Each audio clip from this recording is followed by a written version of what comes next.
Yo mga idol, kamusta? Sports Talk PH nga pala. Ang pasabog ngayong 2025, pag-usapan natin yan mga idol.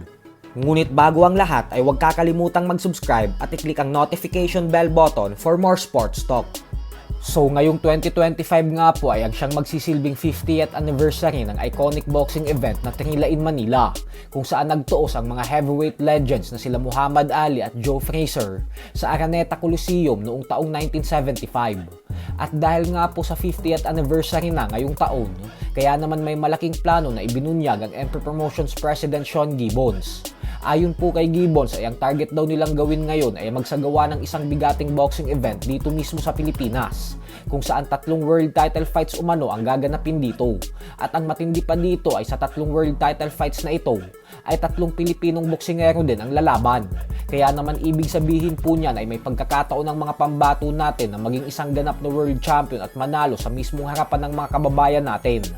Bukod dyan ay sinabi din ni Gibbons na nakausap niya palang umano ang ating pambansang kamauman ni Pacquiao patungkol sa plano na ito at nasuportado daw ni Pacman ang nasabing ideya. Dagdag pa ni Gibbons na kapag naging maganda umano ang takbo ng lahat ng proseso ay magkakaroon na umano ng press conference sa susunod na buwan o kaya naman ay sa buwan ng Marso. Iimbitahan din ang mga bigating personalidad sa mundo ng boxing, kagaya ng 2 legendary promoters na sila Bob Arum at Don King. Noong taong 1975 po kasi ay dumayo ang 2 promoters sa Trinila in Manila at ngayon na pareho na silang 93 years old ay posibleng bumalik ulit sila sa ating bansang Pilipinas nang dahil sa event na ito. Bukod kay Bob Arum at Don King ay iimbitahan din umano ang mga anak ni Ali at Frazier at maging ang WBC President Mauricio Sulaiman at ang isa pang heavyweight legend na si Larry Holmes. Para po kasi sa mga hindi nakakaalam ay lumaban din si Holmes sa Trinila in Manila at nagsilbing undercard sa Ali vs Frazier, kung saan nagawa niyang manalo via 6-round technical knockout kontra kay Rodney Bobic.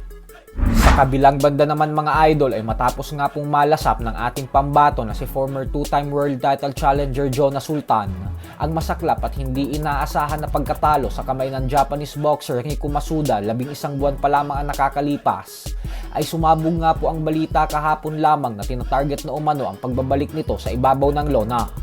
Ayon sa ating mga sources ay ang comeback fight daw na ito ni Sultan ay pinaplanong ganapin sa Amerika. Sa kasalukuyan po ay may record si Sultan na 19 wins with 11 knockouts at 7 talo.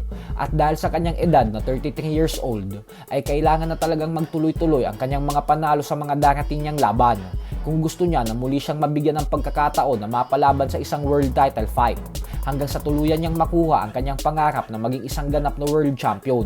So hanggang dito na lang po muna tayo mga idol.